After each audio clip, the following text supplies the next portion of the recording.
묵상기도 하심으로 새벽 예배를 시작하겠습니다.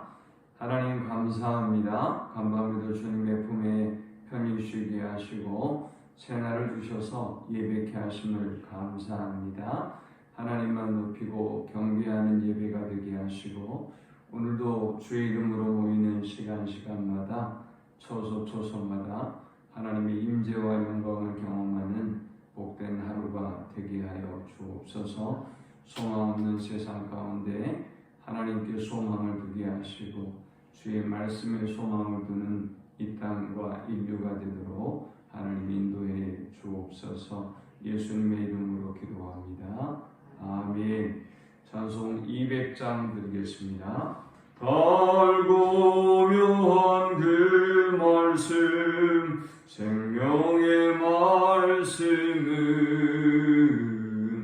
귀한 그 말씀 진실로 생명의 말씀이 나의 길과 믿음 밝히 보여주니 아름답고 귀한 말씀 생명샘이로다. 아름답고 귀한 말씀 생명샘이로다. 귀한 주님의 말씀은 내 노래 되도다. 모든 사람을 살리는 생명의 말씀을 값도 없이 받아 생명길을 가니 아름답고 귀한 말씀 생명샘이로다. 아름답고 귀한 말씀 생명샘이로다. 널리 울리어 퍼지는 생명의 말씀은 마음의 용서와 평안을 골고루 주나니 다만 예수 말씀 듣고 복을 받네. 아름답고 귀한 말씀 생명샘이로다. 아름답고 귀한 말씀 생명샘이로다. 아멘. 오늘 이 시간에 주시는 살아계신 하나님의 말씀은 베드로후서 1장 12절에서 21절 끝절까지의 말씀입니다. 그러므로 너희가 이것을 알고 이미 있는 진리에 서 있으나 내가 항상 너희에게 생각나게 하려 하노라. 내가 이 장막에 있을 동안에 너희를 일깨워 생각나게 함이 옳은 줄로 여기노니 이는 우리 주 예수 그리스도께서 내게 지시하신 것 같이 나도 나의 장막을 벗어날 것이 임박한 줄을 알미라. 내가 힘써 너희로 하여금 내가 떠난 후에라도 어느 때나 이런 것을 생각나게 하려 하노라. 우리 주 예수 그리스도의 능력과 강림하심을 너희에게 알게 한 것이 교묘히 만든 이야기를 따른 것이 아니요 우리는 그의 크신 위엄을 친히 본 자 지극히 큰 영광 중에서 이러한 소리가 그에게 나기를 이는 내 사랑하는 아들이요 내 기뻐하는 자라 하실 때에 그가 하나님 아버지께 존귀와 영광을 받으셨느니라. 이 소리는 우리가 그와 함께 거룩한 산에 있을 때에 하늘로부터 난 것을 들은 것이라. 또 우리에게는 더 확실한 예언이 있어 어두운 데를 비추는 등불과 같으니 날이 새어 새별이 너희 마음에 떠오르기까지 너희가 이것을 주의하는 것이 옳으니라. 먼저 할 것은 성경의 모든 예언은 사사로이 부를 것이 아니니 예언은 언제든지 사람의 뜻으로 낸 것이 아니요 오직 성령의 감동하심을 받은 사람들이 하나님께 받아 말한 것입니다. 아멘. 사도 베드로는 이 소아시아에 흩어져 있는 성도들에게 진리와 성장과 인내를 강조하고 있다라고 했습니다. 흩어져서 고난받고 있는 이 성도들에게 가장 필요한 것은 진리에 대한 더 깊은 알미였을 것입니다. 이 진리에 대한 깊은 알은 그들의 삶을 더욱더 변화와 성장으로 이끌 것이고 어떤 유혹과 도전이 오더라도 그들의 믿음을 지켜낼 수 있게 했을 것입니다. 어제 이 본문에서 그렇게 암과 변화가 넉넉한 구원에 이르게 한다라는 것을 강조했던 사도 베드로는 이제 자신의 수완이 지금 다해가고 있는 걸 알고 있습니다. 그래서 베드로 사도는 자기가 죽고 난 이후에도 이 성도들이, 이 땅에 남겨진 성도들이 이 진리를 굳게 붙잡고 또 영적으로 무장하고 흔들림 없이 승리할 것을 본문을 통해서 부탁하고 있습니다. 자, 그렇다면 그들이 베드로와 다른 사도들이 죽고 난 이후에도 1세대의 사도들이 죽고 난 이후에도 어떻게 믿음을 지켜낼 수 있을까요? 자, 이 본문이 주는 첫 번째 영적 교훈은 생명이 다할 때까지 붙잡고 전해야 될 말씀을 강조합니다. 사도 베드로는 자기의 생명이 다할 때까지 이 말씀을 전했고 그리고 자신이 죽고 난 이후에라도 이 말씀을 붙잡으라 라고 권면합니다. 12절에 그러므로 너희가 이것을 알고 이미 있는 진리에 서 있으나 내가 항상 너희에게 생각나게 하려 하노라. 지금까지도 여러분이 진리 안에 잘 서 있지만 제가 다시 여러분에게 이 말씀을 전하는 것은 여러분이 항상 이 말씀을 기억하고 생각나게 하기 위해서입니다 라고 말하고 있습니다.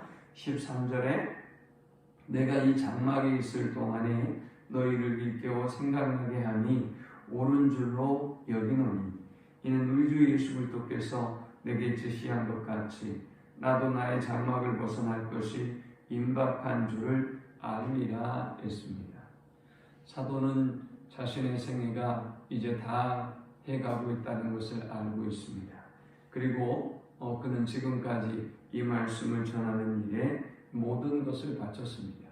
그러나 그가 죽고 난 이후에라도 남겨진 성도들은 이 말씀을 기억하고 이 말씀 안에 거하기를 소망합니다. 이토록 하나님의 말씀은 우리의 소원이 닿을 때까지 전해야 할 말씀이며 또 우리의 소원이 닿고라도 남겨진 세대가 붙잡아야 될 말씀입니다. 그러므로 우리도 우리의 소원이 닿을 때까지 이 말씀을 붙잡고 승리하고 또 말씀을 전하는 일에 전무하는 우리 모두가 되시기를 축원합니다.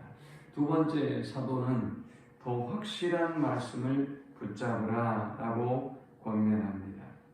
베드로 사도는 자신이 전한 말씀이 어떤 신화나 이러한 것에 신화나 철학이나 어떤 속임에 근거한 것이 아니라는 것을 이야기하고 싶습니다. 그래서 변화산의 사건, 변화산의 제자들과 더불어 예수님을 직접 목격했던 이야기를, 예수님의 영광을 목격했던 이야기를 기록하고 있습니다. 바로 17절의 말씀이죠.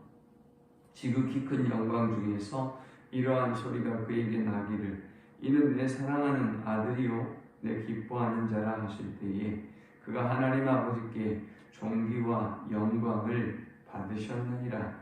이 소리는 우리가 그와 함께 거룩한 산에 있을 때에 하늘로부터 난 것을 들은 것이라. 아멘. 당시에 흩어져 있는 소아시아 지역의 교회들에게 많은 거짓 복음들이 또 거짓 교사들이 그들을 유혹하고 흔들어 놓았습니다. 따라서 이 말씀의 근거와 출처를 이들이 분명히 알고 이 말씀을 붙잡는 것이 중요하겠죠. 그래서 사도는 자신을 통해서 그리고 제자들을 통해서 주셨던 이 말씀이 그냥 어떤 철학이나 신화적인 이야기나 어떤 꿈 같은 이야기가 아니라 직접 자신들이 경험한 말씀이라는 것을 지금 강조하고 있는 것입니다. 오늘 이 시대에 인터넷 혹은 설들 또 세상이 복잡하면 복잡할수록 하나님의 말씀보다 우리의 귀를 솔깃하게 만드는 이런 이야기와 이런 어떤 속임들이 난무하죠. 오직 하나님의 말씀을 붙잡고 승리할 수 있는 우리 모두가 될 수 있기를 축원합니다. 그래서 사도는 이 말씀을 강조하면서 더 확실한 예언이다 이렇게 강조하고 있습니다. 더 확실한 예언이 바로 하나님의 말씀인 것입니다. 19절에 보니까 또 우리에게는 더 확실한 예언이 있어 이 어두운 데를 비추는 등불과 같으니 날이 새어 새벽이 너희 마음에 떠오르기까지 너희가 이것을 주의하는 것이 옳으니라. 오직 더 확실한 말씀을 붙잡고 하나님의 인도받는 우리 모두가 되실 수 있기를 축원합니다.